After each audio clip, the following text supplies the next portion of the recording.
Assalamualaikum Romo. Salam, apa nih?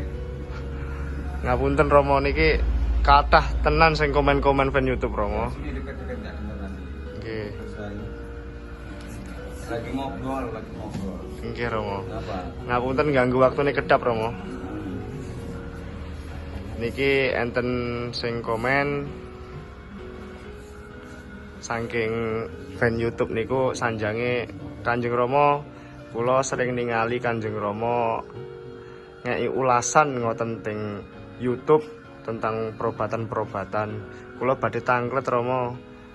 Kalau tentang obat, kalau rumah itu sering ada suara-suara aneh niku pripun carane Rama teng padepokan niku carane Rama?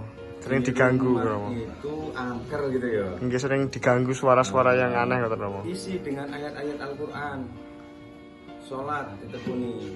Biasanya kalau di Padepokan Wali Songo itu kita kasih garam karo itu loh, rajangan kelor sama rajangan bunga itu bidara. Bunga bidara kelor dirajang campur karo garam. Nah, terus didongak-dongakne doa khusus, minimal harus ada ayat kursinya, terus ada kunci padepokannya. Itu didoane garam iku mau dibakar terus disebar keliling. Yakin demite langsung kabul. Nggih Kanjeng Rama. Nah, insyaallah langsung diadal demite. 7 kali aja dilakukan, langsung selamat. Nggih, matur suwun Kanjeng Rama. Nggih ngoten mawon Rama. Nggih. Assalamualaikum Rama.